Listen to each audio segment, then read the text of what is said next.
짧으니까 한 목소리로 읽겠습니다. 시작. 이스라엘아 들으라. 우리 하나님 여호와는 오직 유일한 여호와시니 너는 마음을 다하고 뜻을 다하고 힘을 다하여 내 하나님 여호와를 사랑하라. 아멘. 지금 우리 포도나무 교회에서 참된 예배에 대해서 지속적으로 시리즈로 살펴보고 있습니다. 그리고 지난주에는 찬양과 경배에 대해서 2주 동안 집중적으로 살펴보고 있고요. 지난주에 찬양과 경배를 이렇게 정의했습니다. 하나님께서 행하신 놀라운 일들을 인하여 하나님께 찬사를 드리고 하나님 그분 자신을 인하여 기뻐하는 것이다. 그러니까 하나님이 행하신 그 일에 대해서 찬사를 올려드리고 그 일을 행하신 그 하나님 자신을 기뻐하는 것, 그게 찬양이고 그게 경배고 그게 예배입니다. 아멘. 그래서 여러분, 찬양과 경배는 말씀드렸던 것처럼 그 자체가 최상의 형태의 예배입니다. 그리고 찬양과 경배는 하나님께 드려지는 예배입니다. 그러니까 옛날에 우리가 그 학교 다닐 때 그 조회라는 걸 섰거든요.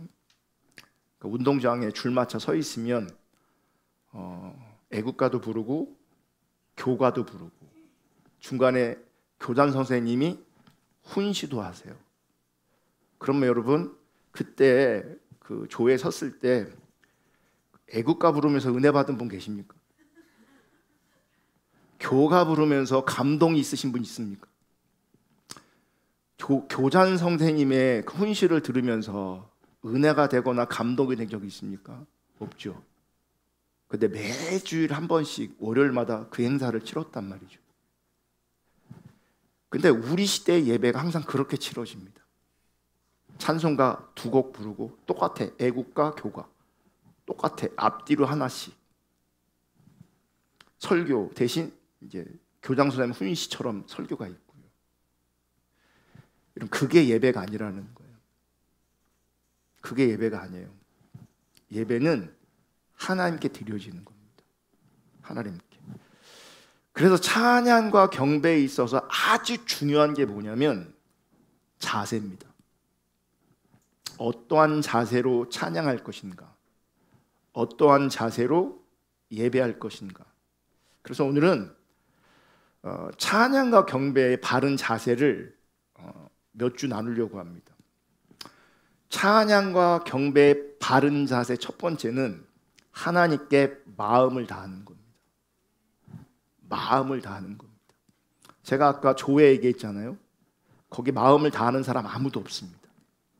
교장 선생님도 선생님도 아이들도 마음을 다하는 사람 한 사람도 없습니다. 해야 되니까 하는 거죠. 예배는요, 하나님께 드려지는 것이기 때문에 조회하는 것처럼 그렇게 하면 안 됩니다. 구경하는 것처럼 그렇게 있으면 안 됩니다. 그냥 막연하게 참여하면 안 됩니다. 마음을 다해서 하나님께 예배해야 합니다. 아멘. 여러분, 하나님께서 우리에게 말씀하신 가장 큰 계명이 뭐냐면 하나님을 온 마음으로 사랑하는 겁니다. 이게 가장 큰 개념입니다. 계명입니다. 자, 우리가 본문으로 신명기 6장 4절 5절을 읽었는데 시작은 이렇게 됩니다. 이스라엘아 들으라. 우리 하나님 여호와는 오직 유일한 여호와시니 너는 마음을 다하고 뜻을 다하여 힘을 다하여 내 하나님 여호와를 사랑하라. 이렇게 시작합니다. 이스라엘아 들으라. 그런데 히브리 성경은요, 이렇게 돼 있어요. 쉐마 이스라엘. 그러니까 우리나라 성경에는 이스라엘이 먼저 나오는데 히브리 성경에는 이스라엘이 먼저 나오는 게 아니라 쉐마, 즉 들으라, 들어라, 이게 먼저 나옵니다. 그러니까 정확한 해석은요, 이스라엘아 들으라가 아니라 들어라 이스라엘입니다. 무슨 차이가 있는가? 이스라엘아 들어라, 들어라 이스라엘아, 뭐 똑같은 말 같잖아요. 차이가 별로 없는 것 같잖아요. 순서만 바뀌었지 똑같은 말 같아요. 그런데 이것은 뜻의 차이가 아니라 강조의 차이가 다른 겁니다. 히브리서 어수는요, 이렇게 순서를 바꿔도 뜻을 해석하는 데는 전혀 문제가 없습니다. 그럼 왜 앞에 넣고 뒤에 넣는가? 앞에 있는 것을 강조하는 겁니다. 그러니까 강조점이 들어라에 있는 거예요. 그런데 이제 우리 그 번역 성경이 여러 개 있잖아요. 근데 대부분의 많은 성경이 이스라엘에 들어라로 되어 있어요. 근데 현대어 성경만 들어라 이스라엘로 되어 있더라고요. 근데 영어 성경은요, hear 이게 먼저 나옵니다. 거기에 강조점이 있어요. 들어라예요. 그러니까 지금 하나님께서는 들어라 이걸 강조하신다는 거죠. 그러니까 강력하게 들을 것을 말씀하시는 거예요. 그러니까 우리식으로 얘기하면 너 지금 내가 얘기하는 거 잘 들어. 지금 내가 얘기하는 거 똑바로 들어. 이게 강조되는 거예요. 제대로 들어야 된다는 거죠. 그래서 제대로 들어야 될 것을 지금 하나님께서 우리 가운데 말씀하시고 강조하시는 거예요. 그럼 뭘 들어야 되냐? 첫 번째가 하나님만이 오직 유일한 하나님이다. 이거 들으라는 거예요. 하나님만이 오직 유일한 하나님이시다. 여기서 유일한이란 말은 뭐냐면 절대적 유일성을 말하는 거예요. 절대적 유일성. 그러니까 상대적으로 조금 우위에 있는 어떤 분이 아니라 상대적 유일이 아니라 절대적 유일을 말하는 거예요. 즉 하나님만이 절대자다. 하나님만이 주권자다. 하나님만이 우리의 왕이시다. 하나님만이 우리의 주인이시다. 이거 똑바로 들어. 하나님이 절대 유일한 분이죠. 똑바로 들어. 하나님만이 주권자가 되셔. 똑바로 들어. 하나님이 우리의 왕이 되시고 똑바로 들어. 하나님이 우리의 주인이시다. 이렇게 말씀하시는 거예요. 또한 그 유일한 하나님을 마음을 다하고 뜻을 다하여 힘을 다하여 사랑할 것을 말씀하고 있는 겁니다. 다시 말해서 우리의 모든 것을 다해서 우리의 전 존재로 하나님을 사랑해야 된다는 것을 말씀하고 있는 겁니다. 예수님도 똑같이 말씀하셨어요. 이 말씀을 인용하시면서 마가복음 12장 29절 예수께 대답하실 때 첫째는 이것이니 이스라엘아 들으라 주 곧 우리 하나님은 유일한 주시라. 그러니까 인용하시는 겁니다. 그러면서 30절 내 마음을 다하고 목숨을 다하고 뜻을 다하고 힘을 다하여 주 너희 하나님을 사랑하라 하신 것이오. 여러분 말씀을 잘 보시면 하나님이 주신 말씀, 하나님이 주신 가장 크고 첫째 되는 그 계명을 말씀하시는데 예수님은요 하나님의 말씀하신 것 안에 뭐 하나를 첨가했어요. 첨가돼 있어요. 뭐가 첨가돼 있나요? 네? 목숨을 다하여. 목숨을 다하여.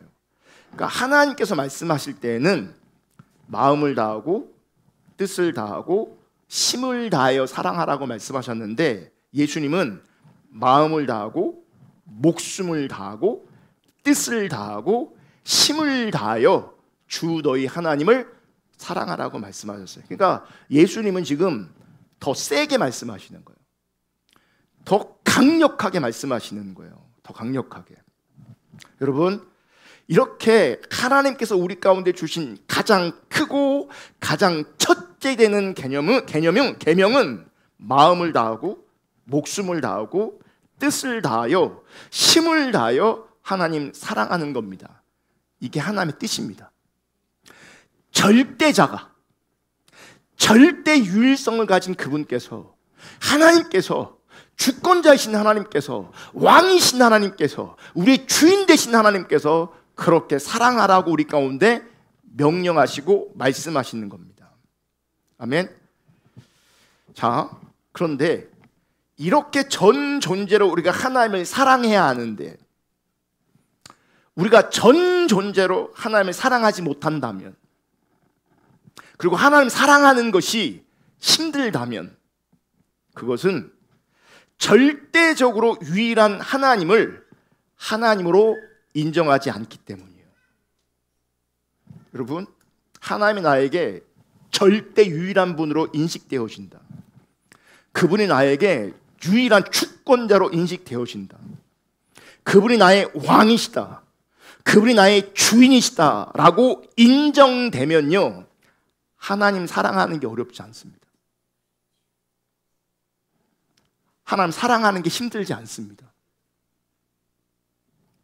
그런데 그 하나님 사랑이 안 된다, 하나님 사랑하는 것이 힘들다, 그것은 절대자이신 그 유일하신 그 하나님을 하나님으로 인정하지 않기 때문에 그래요. 그러니까 사랑의 마음이 안 커져요, 사랑이 잘 안 돼요, 이건 말이 안 되는 거예요. 그건 말이 안 되는 거예요. 왜 안 되냐? 그분이 하나님으로 인정되지 않는 거예요. 하나님으로 보여지지 않는 거예요. 그럼 왜 하나님을 하나님으로 인정하지 못할까? 왜 하나님을 하나님으로 인정하는 것이 우리 가운데 쉽지 않을까? 왜 그런지 아십니까? 마음이 나누어져 있기 때문에 그렇습니다.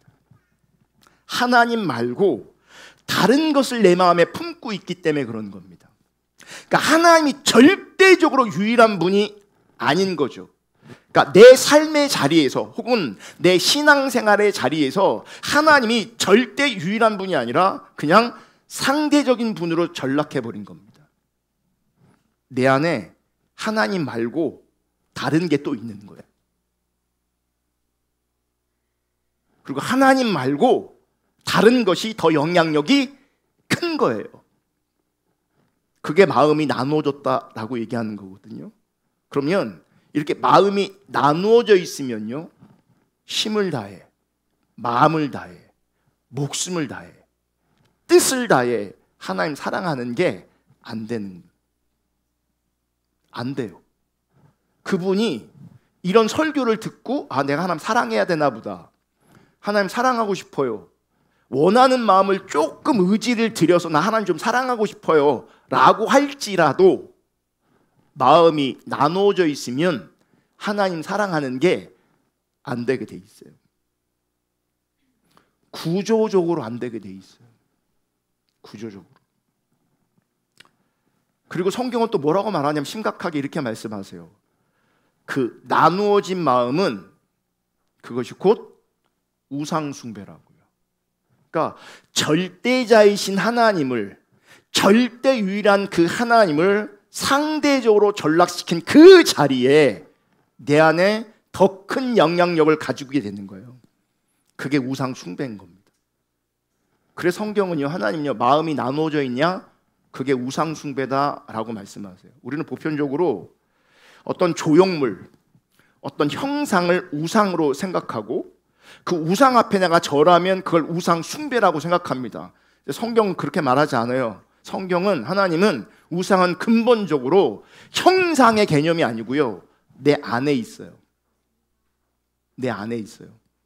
에스겔 14장 3절에 보면 인자야, 이 사람들이 자기 우상을 마음에 들이며 죄악의 걸림돌을 자기 앞에 두었으니, 우상을 어디에 두어요? 마음에 있어요. 마음에. 그리고 하나님의 관점에서 보면요, 내가 섬기고 있는 그 우상은 반드시 걸림돌로 작동합니다.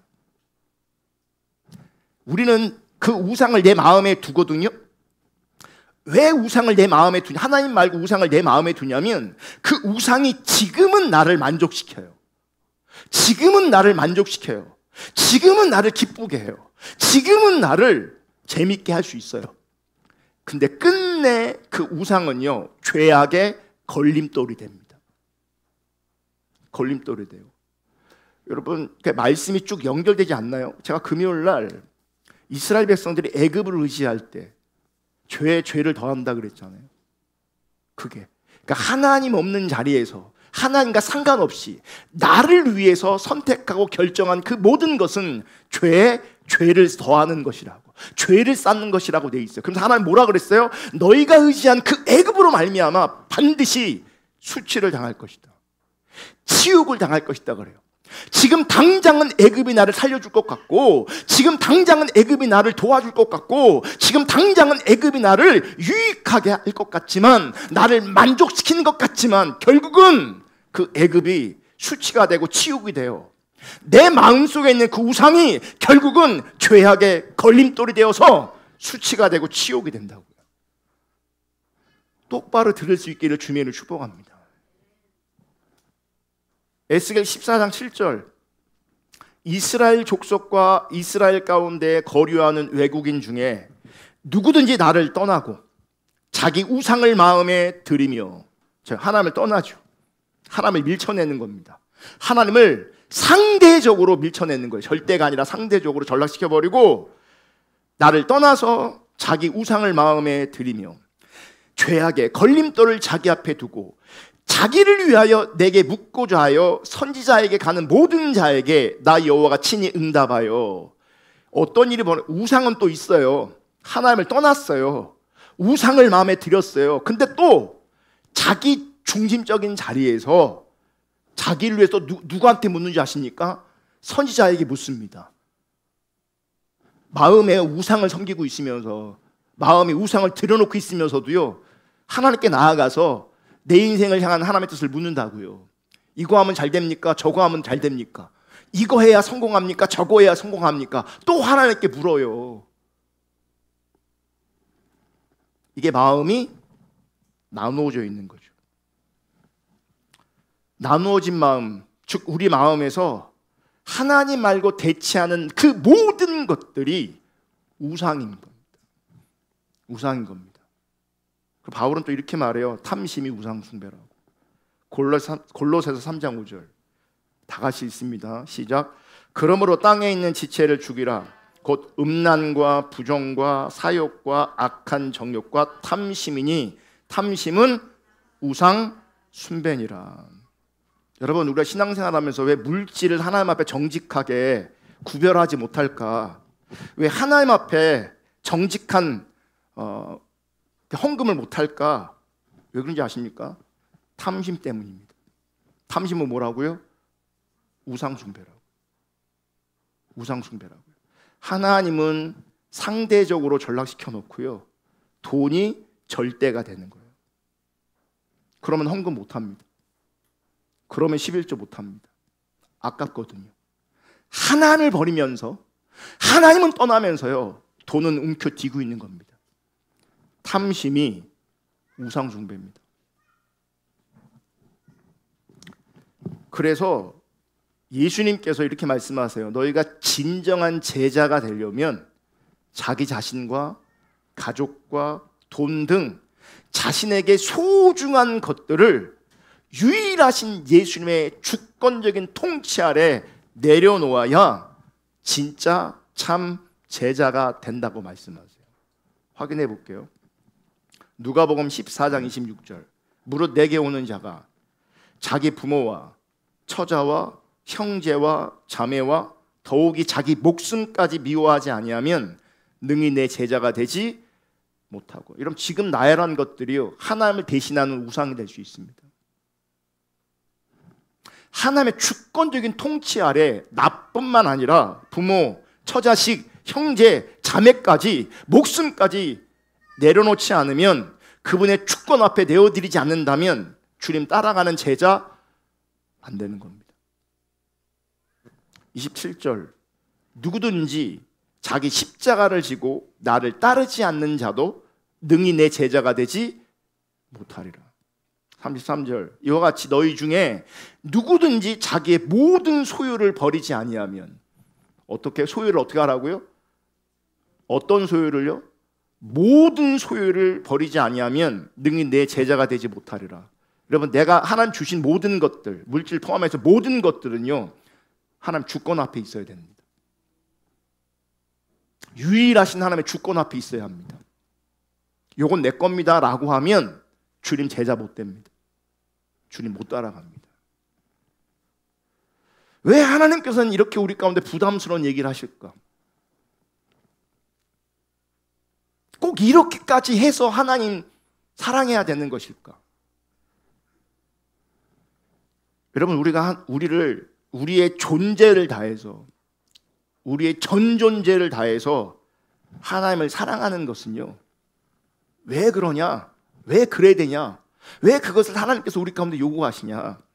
하나님께서 먼저 하나님의 전 존재로 우리를 사랑하셨고 지금도 사랑하고 있기 때문에 그래요.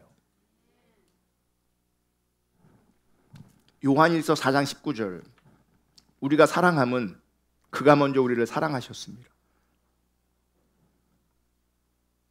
그가 먼저 나를 사랑하셨어요. 사랑하시면서 사랑을 요구하시는 거예요. 어떻게 사랑하셨냐? 목숨을 다해 사랑하셨어요. 여러분, 예수님께서 왜 하나님께서 말씀하지 않은 것을 첨가인 줄 아세요? 뭘 첨가했어요? 목숨을 다해 사랑하라 그랬잖아요. 예수님이 목숨을 다해 사랑하라고 첨가했잖아요. 왜 그런지 아세요? 예수님 당신이 목숨을 버려 사랑하셨기 때문에 그래요. 그분이 목숨을 버려 사랑하셨기 때문에 목숨을 다하여 하나님 사랑하라고 말씀하시는 거예요. 그래서 예수님은 우리를 대신해서, 나를 대신해서 십자가에 못 박혀 죽으신 겁니다. 목숨을 다해 그분의 전 존재로 나를 사랑하신 겁니다. 로마서 5장 8절, 우리가 아직 죄인 되었을 때에, 우리가 여전히 죄인 되었을 때에, 우리가 아직도 죄인 되었을 때에 그리스도께서 우리를 위하여 죽으심으로 하나님께서 우리에 대한 자기의 사랑을 확증하셨느니라. 요한일서 4장 10절, 사랑은 여기 있으니 우리가 하나님을 사랑한 것이 아니요 하나님이 우리를 사랑하사 우리 죄를 속하기 위하여 화목제물로 그 아들을 보내셨습니다. 사랑하사 아들을 보내셨고 죽이셨어요.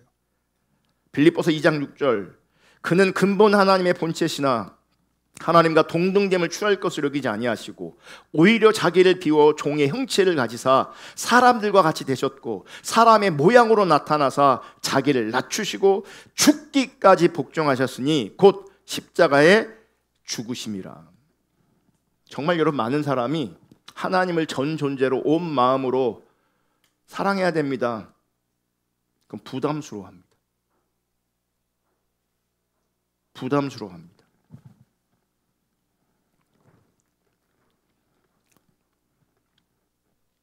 근데 여러분, 하나님이 나를 먼저 사랑하신 것을 알고 하나님이 그분의 온 마음으로 목숨을 다해, 힘을 다해, 뜻을 다해 나를 사랑하셨음을 내가 안다면 그 사랑의 요구를 부담스러워하지 않을 겁니다.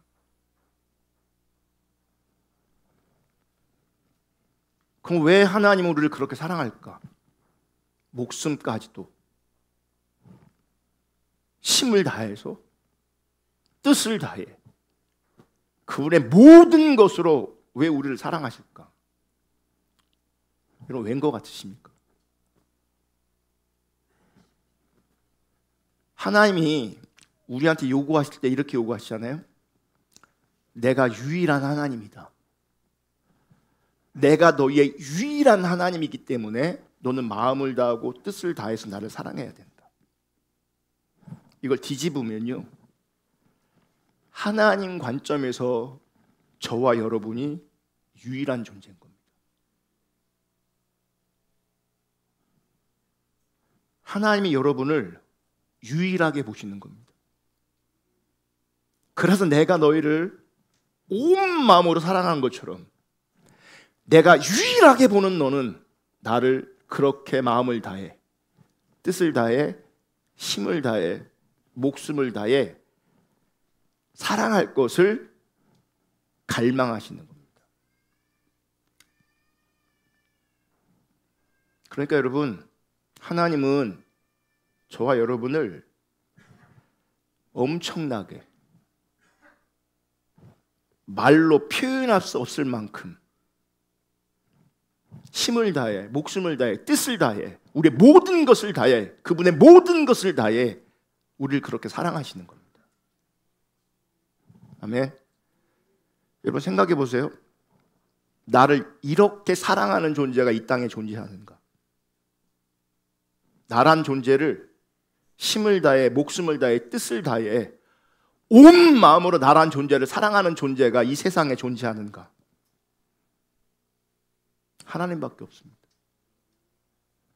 하나님이 나를 그렇게 사랑하시기에 그 사랑을 우리 가운데 요구하시는 겁니다.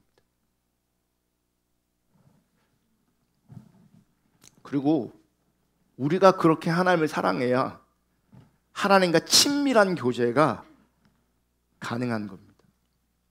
여러분, 사랑의 교제, 친밀한 교제는요, 서로에게 유일할 때만 가능합니다. 사랑의 만남, 사랑의 교제, 친밀한 교제, 이것은 서로에게 유일할 때만 가능하지, 한쪽에서 유일하지 않으면 그 친밀한 교제는 깨어집니다. 그 친밀한 교제는 가능하지 않습니다. 근데 이미 하나님께서는 우리 가운데 말씀하세요. 내가 먼저 사랑했다. 목숨을 다해, 뜻을 다해, 힘을 다해 난 너를 사랑했다. 지금도 사랑하고 있다. 그러면 친밀한 사랑의 교제가 가능하려면 이제 누구 쪽에서 반응해야 됩니까? 내 쪽에서 그렇게 반응해야 우리가 신앙의 본질이라고 말하는 그 친밀한 교제, 그 하나님과의 사랑의 관계가 실제되어지는 거예요. 하나님과 교제가 잘 안 돼요. 하나님과 교제가 너무 힘들어요. 왠 줄 아십니까? 여러분이 하나님을 그렇게 사랑하지 않기 때문에 그렇습니다.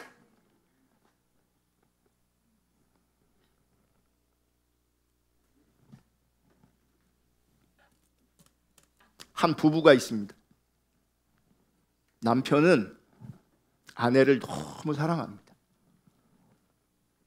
그래서 필요하다면 아내를 위해 자기 하나뿐인 심장까지도 아내를 위해서 줄 만큼.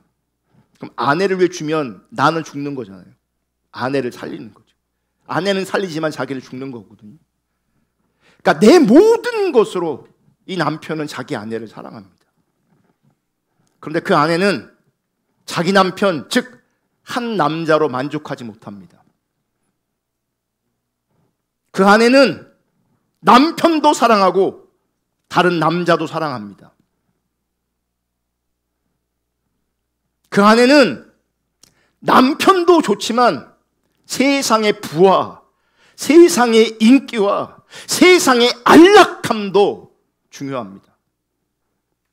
사실 그녀에게 남편이 필요한 이유는 남편을 사랑하는 것이 아니라 남편으로 말미암아 세상에 자기가 원하는 부나 인기나 안락함을 누리기 위함입니다. 만약 이런 부부가 있다면 그 부부 사이에 진정한 사랑의 교제가 여러분 가능하겠습니까? 가능하지 않죠. 이런 부부 관계 속에서 진정한 사랑의 기쁨과 삶의 만족과 행복이 있겠습니까? 없죠. 절대로 가능하지 않습니다. 그리고요, 이런 아내의 상태가 악한 마음이고요, 악한 상태인 겁니다. 여러분, 여러 남자를 사랑하는 아내가 있다면 악한 거죠. 더러운 거죠. 여러 여자를 사랑하는 남자가 있다면 그건 악한 겁니다. 그건 더러운 겁니다. 왜 인간이 이렇게 악할까? 왜 인간은 이렇게 쉽게 마음이 나누어질까? 근본적인 원인은요, 하나님이 그분에게 유일하지 않기 때문인 거예요. 유일하면 바람피지 않습니다. 유일하면 마음이 나누어지지 않습니다. 이 얘기는 하나님 그분을 모르는 거고요, 하나님 사랑을 모르는 겁니다. 모르는 겁니다. 그래서 여러분, 우리가 전 존재로 하나님을 사랑할 수 있기 위해서는 하나님이 유일한 분으로 우리 가운데 인식되려면 하나님의 사랑을 아는 것이 핵심입니다. 그분이 나를 얼마나 사랑하시는가, 그분이 나를 얼마나 사랑하시는가. 여러분, 우리가 하나님을 아는 만큼 하나님 사랑할 수 있습니다. 그래서 하나님 사랑하잖아요. 하나님을 향한 헌신과 예배와 드림, 봉사, 그 어떤 것도요, 우리가 하나님 사랑하면요, 그 어떤 것도 아깝지 않습니다. 아깝지 않습니다. 제가 소그룹 여러 개 인도하는데 장단점이 있어요. 뭐냐면 한 군데선 얘기해냈는데 다른 데선 얘기 못할 때가 있고요.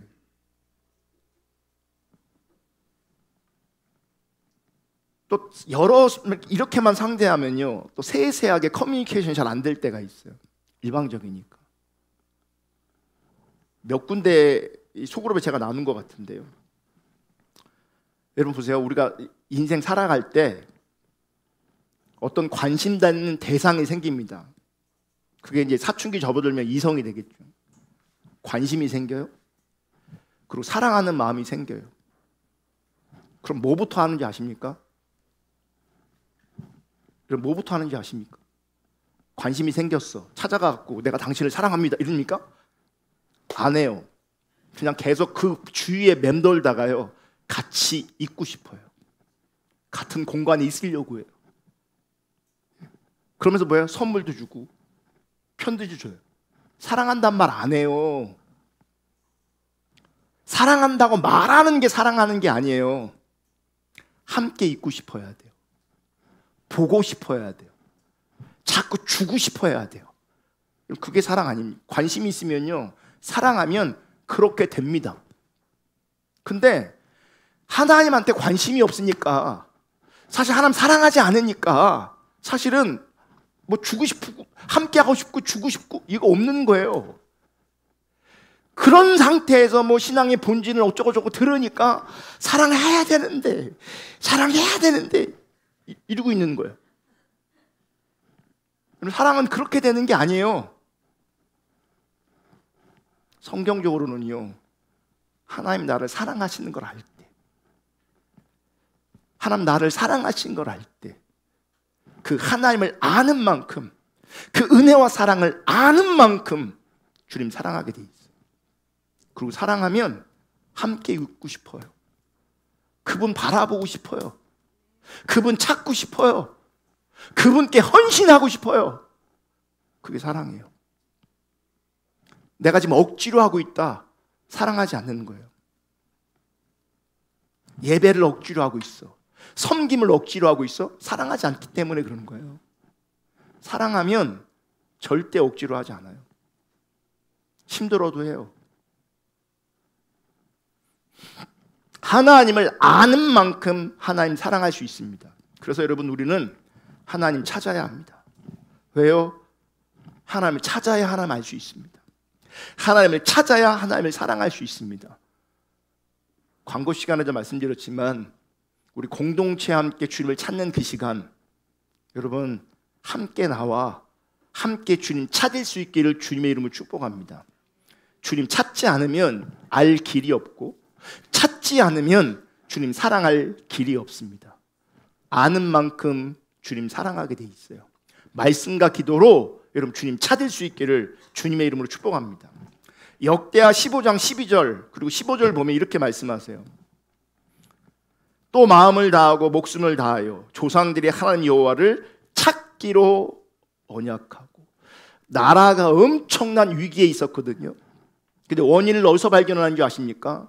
문제 속에서 원인을 발견하는 게 아니라 하나님과 관계성 안에서 문제를 먼저 발견했습니다. 그래서 그들은 뭐 한지 아세요? 마음을 다하고 목숨을 다하여 조상의 여호와를 찾기로 언약했어요. 그랬더니 15절, 온 유다가 이 맹세를 기뻐한지라 무리가 마음을 다하여 맹세하고 뜻을 다하여 여호와를 찾았으므로 여호와께서도 그들을 만나 주시고 그들의 사방에 평안을 주셨더라. 유다 백성들이 어쨌든 여호와를 찾되 마음을 다하고 뜻을 다하고 목숨을 다하여 하나님을 찾았습니다. 그런데 여러분 이 표현을 보십시오. 마음을 다하고 뜻을 다하고 목숨을 다하여 하나님을 찾았다는데 신명기의 말씀은 어떻게 표현하고 있어요? 마음을 다하고 뜻을 다하고 목숨을 다하여 하나님을 사랑하라고 돼 있잖아요. 그러니까 보세요. 하나님을 찾는 것과 하나님을 사랑하는 것은 같은 개념인 거예요. 그래서 이 역대상 15장 12절 이렇게 읽어도 돼요. 또 마음을 다하고 목숨을 다하여 조상들이 하는 여호와를 찾기로 언약했다고 돼 있는데, 또 마음을 다하고 목숨을 다하여 조상들이 하나님 여호와를 사랑하기로 언약하고 똑같은 말이에요. 15장 15절 온 유다가 이 맹세를 기뻐한지라 무리가 마음을 다하여 맹세하고 뜻을 다하여 여호와를 찾았으므로가 아니라 사랑하였으므로 여호와께서도 그들을 만나주시고 그들의 사방에 평안을 주셨더라.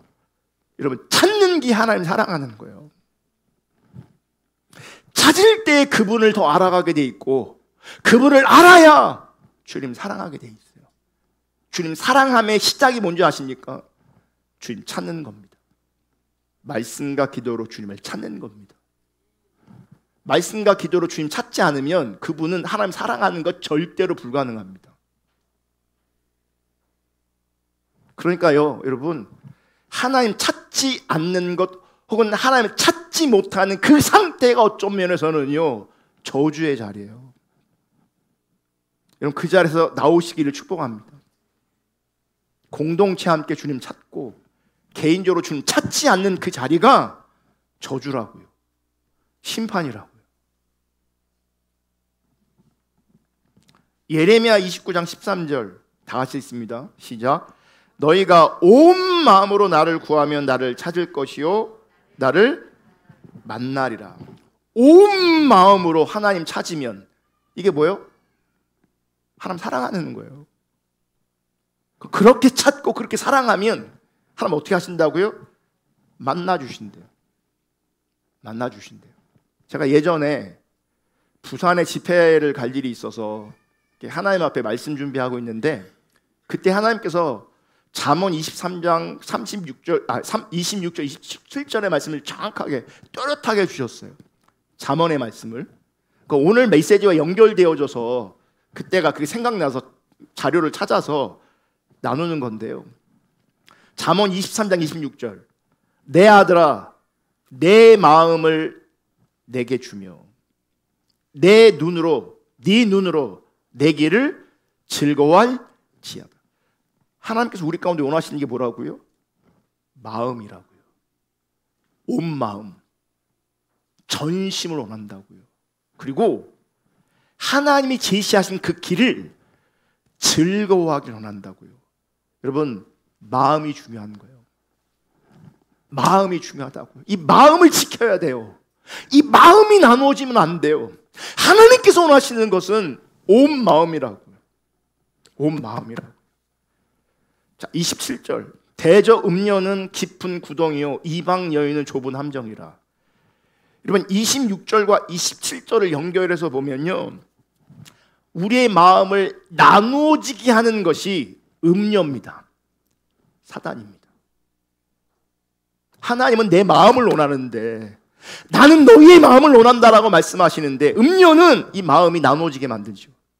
세상은, 사단은 내 마음이 나누어지게 만듭니다. 또 뭐라고 말해요? 함정이래요. 여러분, 세상은, 쾌락은, 하나님 없는 돈은 함정입니다. 음녀입니다. 그러면서 하나님께서 그때 열왕기상 3장을 또 읽게 하셨어요. 이 잠언의 말씀을 주신 다음에 열왕기상 3장의 말씀을 주셨어요. 여러분, 열왕기 3장에 보면 솔로몬이 성전을 짓기 전에 하나님 앞에 1천 번제를 드립니다. 그러니까 한마디로 지금 솔로몬의 상태는요 하나님만 있어요. 그 마음 가운데 하나님만 있어요. 그러니까 하나님만 사랑하는 상태예요. 지금 솔로몬이 그 상태에서 꿈을 꿉니다. 열왕기상 3장 5절 다 같이 있습니다. 시작. 기본에서 밤에 여호와께서 솔로몬의 꿈에 나타나시니라. 하나님이 이르시되 내가 내게 무엇을 줄고 너는 구하라. 하나님이 그래요. 예, 너 구해라. 내가 다 줄게. 여러분, 이때 여러분 뭐 구하겠습니까? 하나님 뭐 준대. 말하면 내가 다 준대.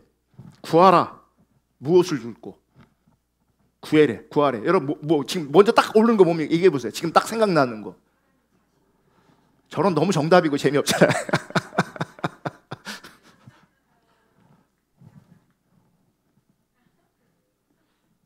우리는요 솔로몬 얘기 그냥 할게요. 솔로몬 뭘 구했다고 우리는 알고 있습니까? 지혜를 구했다고 알고 있죠. 볼게요. 열왕기상 3장 6절부터 내가 내게 무엇을 줄고 너는 구하라. 6절 솔로몬이 이르되 주의 종 내 아버지 다윗이 성실과 공의와 정직한 마음으로 주와 함께 주 앞에서 행함으로 주께서 그에게 큰 은혜를 베푸셨고 주께서 또 그를 위하여 이 큰 은혜를 항상 주사 오늘과 같이 그의 자리에 앉을 아들을 그에게 주셨나이다. 나의 하나님 여호와여 주께서 종으로 종의 아버지 다윗을 대신하여 왕이 되게 하셨사오나 종은 작은 아이라 출입할 줄을 알지 못하고 주께서 택하신 백성 가운데 있나이다. 그들은 큰 백성이라 수요가 많아 셀 수도 없고 기록할 수도 없사오니 누가 주의 이 많은 백성을 재판할 수 있사오리까. 듣는 마음을 종에게 주사 주의 백성을 재판하여 선악을 분별하게 하옵소서. 뭐라고 돼 있어요? 듣는 마음을 달라 그래요. 그러니까 우리는 지혜라고 생각하는데 그 틀린 답이 아니에요. 맞아요. 예, 그렇게 표현되어줘도 틀린 답은 아니에요. 근데 정확하게 솔로몬이 직접 구한 표현은 뭔지 아세요? 듣는 마음을 달라 그랬어요. 듣는 마음. 여러분 듣는 마음이 뭔지 아십니까? 하나님 그분을 구하는 겁니다. 하나님 그분을 구한 겁니다. 그러니까 하나님께 듣기를 원하는 겁니다. 그래서 여러분 이 잠언도 그렇고요. 지혜를 구했다 그래. 우리가 구했다고 이해하는데 성경이 말하는 지혜는요. 내 안에 있는 게 아니에요. 그러니까 우리는 지혜, 지식하면요. 이 지혜와 지식이 내 안에 있는 겁니까? 아니면 바깥에 있는 겁니까? 우리는 지식, 지혜하면 내 안에 있는 거라고 생각하거든요. 그래서 지금 솔로몬은 듣는 마음이라는 이는 뭐냐면 내 안에 있는 게 아니에요. 외부에 있는 거예요. 그 외부에 있는 것이 나에게 임해야 되는 거예요. 그래서 지금 누구한테 들으려고 하는 거예요? 하나님께. 그 듣는 마음을 구하는 거예요. 그 듣는 마음 가운데 분별력을 주시면 하나님의 지혜가 임하면 그게 뭐가 되는 거예요? 하나님이 나타나시는 거죠. 그러니까 듣는 마음은 다른 게 아니에요. 하나님 그분 자신을 구하는 거예요. 하나님 말씀하시면 순종하기를 구하는 거예요. 이게 하나님 자신을 구하는 거죠. 마음이 중요하다고. 듣는 마음, 온 마음, 전심. 하나님 이걸 기뻐하셨어요. 열왕기상 3장 10절 솔로몬이 이것을 구하매 그 말씀이 주의 마음에 든지라. 그래서요 성경을 보면 구하지 않은 것도 다 주세요. 부도 주시고 명예 주시고 권력 다 준대요. 듣는 마음 하나 구했더니. 여러분 우리가 지금 찬양과 경배의 자세에 대해 살펴보고 있는데 우리가 하나님께 예배하고 경배할 때도요 우리의 존재를 다하여 우리의 힘을 다하여 우리의 마음을 다하여 예배해야 합니다.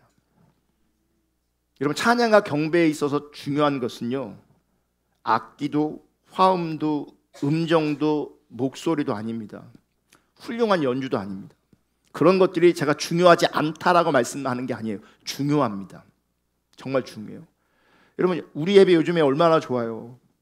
건반도 2대나 있지, 드럼도 있지, 기타 하나로 예배할 때가 엊그제 같았는데 얼마나 풍성한 예배 가운데 저는 정말 이렇게 감격이 돼요. 예배할 때마다 감사가 되고 이런 예배를 우리가 드릴 수 있다니 감사가 돼요.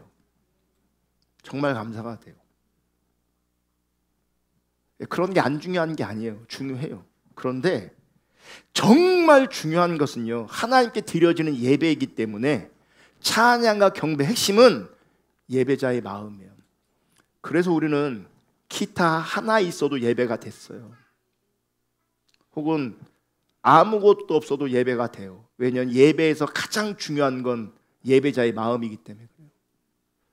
기타가 있으면 더 좋고 건반이 있으면 더 좋고 드럼이 있으면 더 좋고 일렉이 있고 베이스가 있고 이렇게 악기가 하나 둘 채워지면 더 아름답고 더 풍성하겠지만 예배 핵심은 예배의 본질은 예배자의 마음이에요. 다 있는데 그 예배자의 마음이 빠져버린다면 그건 예배가 아니에요.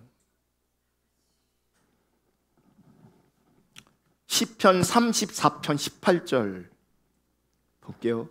여호와는 마음이 상한 자를 가까이 하시고 충심으로 통회하는 자를 구원하신도다. 자, 누구에게 가까이 하세요? 마음이 상한 자. 누구를 구원하세요? 충심으로 통회하는 자. 여러분, 이 둘 다, 이 상한 마음, 통회하는 마음, 이 둘 다 뭘 의미하는지 아세요? 부서지고 깨진 마음을 말씀하시는 거예요. 제가 십자가 복음과 내적 치유를 우리 같이 공부하고 나누면서 이 설교를 준비하고 이 말씀을 접할 때 분명하게도 깨달아졌어요. 여러분, 내 안에 감춰져 있던 죄성, 본성, 자기 중임성, 상처, 억압, 정말 많은 것들이 내 내면에 숨어져 있어요. 이거를 하나님 앞에 드러내야 돼요. 아멘. 이걸 드러내는 게요, 우리가 깨지는 겁니다. 우리가 부서지는 겁니다. 그래서 이 통회라는 말은요, 부수다, 으깨다, 회개하다, 뉘우치다 라는 뜻이 있고, 또 이런 뜻도 있어요. 먼지가 되다, 가루가 되다. 내 걸 다 드러내면 그분께서 얘를 만지시는 거예요. 드러내면 우리가 마음이 상한 자로, 드러내면 얼마나 고통스럽고 우리 마음이 얼마나 상합니까? 내가 너무 아팠어요. 그러니까 인식하지 못할 때는 그냥 일상을 사는 것처럼 느껴지다가도 드러내면 아파요, 힘들어요, 괴로워요. 이게 부서지는 겁니다. 거기다 하나님께서 성령이 임하시면 이게 치유되는 거죠. 가루가 되는 거예요. 이런 자를 기뻐하신다고요. 이런 자를. 여러분, 그래서 상한 자는, 통회하는 자는 가루가 되는데, 반대말이 뭔지 아십니까? 강팍한 마음, 완고한 마음이에요. 이 마음을 또 뭐라고 말하는지 아십니까? 굳은 마음이에요. 굳은 마음. 깨진 마음은 뭐라고요? 가루가 되는 거라고요. 하나님께서 부셔버리고 하나님께 녹여버리시는 거라고요. 근데 반대의 마음은요, 하나님하고 도무지 친밀해질 수 없는 마음은요, 굳어져 있어요. 마음이 굳어져 있다고요. 여기가 강팍하다고요. 그래서 우리는 거짓 신앙을 화석화된 믿음이라고, 신앙이라고도 얘기하거든요. 돌처럼 우리 심령에 굳어 있어요. 돌처럼. 하나님과 가까이 할 수가 없어요. 상한 마음, 충심으로 통회하는 자를 가까이 하시고 구원하세요. 이사야 57장 15절. 지극히 존귀함이 영원히 거하시며 거룩하다 이름하는 이가 이와 같이 말씀하시되 내가 높고 거룩한 곳에 있으며. 그렇죠, 하나님은 높고 거룩한 곳에 계시죠. 그런데 또 이렇게 말씀하세요. 또한 통회하고 마음이 겸손한 자와 함께 있나니. 통회하는 자가, 마음이 겸손한 자, 하나님이 함께 하세요. 이는 겸손한 자의 영을 소생시키며 통회하는 자의 마음을 소생시키려 함이라. 누구를 하나님 회복하신지 아십니까? 통회하는 자를 회복하시고요, 그 통회하는 자가 겸손한 자인 거예요. 그에게 하나님 함께 하시는 거예요. 그에게. 이사야 66장 2절. 나 여호와가 말하노라. 내 손이 이 모든 것을 지었으므로 그들이 생겼느니라. 무릇 마음이 가난하고 심령에 통회하며 내 말을 듣고 떠는 자, 그 사람은 내가 돌보려니와. 보세요. 하나님께서 마음에 가난한, 심령에 통회하고 말씀 앞에 떠는 자를 어떻게 한다고? 돌본다고 돼 있어요. 이 돌본다는 말은 뭐냐면 하나님이 주목해서 보신다는 얘기예요. 그 사람을. 아까 그랬잖아요. 하나님은 유일한 분이다. 우리도 하나님 앞에 유일하게 일어나신다. 하나님이 유일하게 보시는 사람이 누군지 아세요? 주목해서 보시는 사람이 누군지 아십니까? 마음이 가난하고 심령에 통회하고 하나님 말씀 앞에 떠는 자예요. 왜 마음이 가난하고 심령에 통회할까? 아까 그랬죠. 하나님 앞에 드러냈어. 드러냈는데 이 죄성, 이 상처, 이 억압, 내가 어떻게 할 수가 없잖아요. 드러내는 것까지는 내가 할 수 있는데 이걸 내가 어떻게 할 수 없다고요. 그 상처 앞에, 그 죄 앞에, 그 억압 앞에 나는 절대적으로 무능해요. 그러니까 마음이 가난하고 애통하고 통회함으로 그 말씀 앞에 떠는 자로 있을 때 하나님이 주목하게 보시는 거죠. 가까이 하시는 거죠. 구원하시는 거죠. 우리가 살아나고 우리가 소생케 되어지는 거예요. 할렐루야. 그럼 살 길은 뭔지 아십니까? 우리의 마음이 낮아지는 겁니다. 상한 자로 하나님 앞에 엎드리는 겁니다. 그럼 그분이 하십니다. 우리를 녹이십니다. 우리를 가루로 만드십니다. 그 상처를 가루로 만드시고 그 억압을 가루로 만드시고 그 죄의 본성을 가루로 만드십니다. 깨부시는 거죠. 할렐루야. 자유케 되는 거예요. 해방되는 거예요. 시편 51편 15절 17절 주여 내 입술을 열어주소서 내 입이 주를 찬송하여 전파하리다. 16절 주께서는 제사를 기뻐하지 아니하시나니 그렇지 않으면 내가 드렸을 것이라. 주는 번제를 기뻐하지 아니하시나이다. 이 얘기 뭐냐면 본질이 빠진 제사 말하는 거예요. 하나님은요 모양과 형식 절대 원하는 게 아니에요. 그래서 17절 하나님께서 구하시는 제사는 상한 심령이라. 하나님이여 상하고 통회하는 마음을 주께서 멸시하지 아니하시리이다. 상한 심령, 상한 심령. 그 상한 심령의 예배를 하나님께서 받으시는 거예요. 아멘. 이렇게 주님 예배할 수 있기를, 이렇게 마음을 다해 예배할 수 있기를, 이렇게 전심으로 예배할 수 있기를 주님의 이름으로 축복합니다. 마음을 다해 예배하는 것, 이 마음을 다해 예배하는 것을 실제 우리 예배 가운데 어떻게 적용할 수 있을까? 여러분 가장 기초적인 적용이 뭔지 압니까? 찬양의 가사 하나하나에 내 마음을 꾹꾹 실는 겁니다. 그냥 노래만 따라하는 게 아니라 그 가사 하나하나에 내 마음, 내 온 마음을 그 가사 하나하나에 실어서 인격체신 주님 바라보면서 그걸 주님께 고백드리고 올려드리는 거예요. 또박 그렇게 마음을 다한 예배로 주님께 나아갈 수 있게 축복합니다.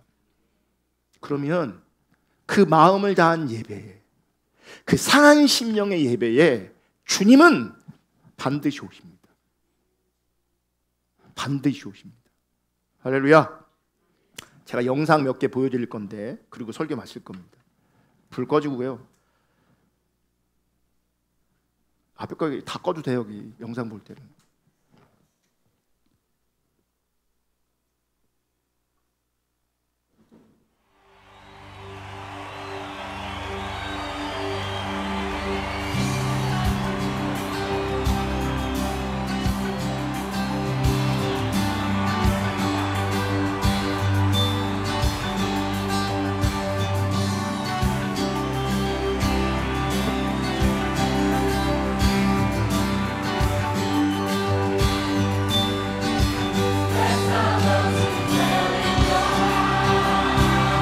어떻게 예배하는 거 보세요. 저 호주의 실송 처치거든요.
시간 때문에 제가 이거 왜 보여주냐면, 아니 또 볼 거예요.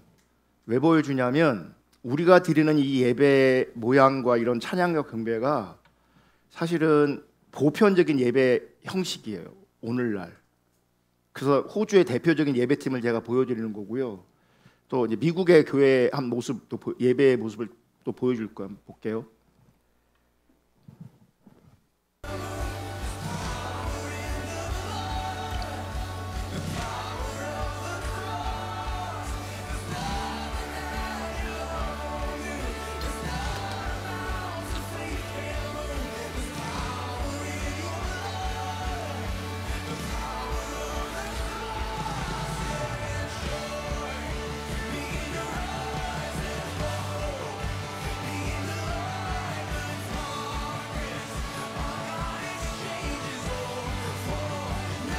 네, 됐어요. 자, 보세요. 이분들 예배 드릴 때 어떻게 드립니까? 어떻게 드려요? 주님만 바라보고 주님께만 집중해서 예배하는 거예요. 이렇게 다른 사람 신경 쓰지 않고요, 주님만 바라보는 거예요. 아멘. 자, 하나 질문할게요. 유대교가 있고 천주교가 있고 기독교가 있어요. 이 세 종교 중에 어디가 가장 보수적일 것 같아요? 천주교, 유대교, 기독교. 어디가 제일 보수적일 것 같아요? 예? 일반적으로 유대교일 것 같지 않습니까? 이게 상식적이잖아, 사람들이. 근데 뭐 여러분, 유대교가 어떻게 예배하는지 보여줄게요. 보세요.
불 켜도 돼요.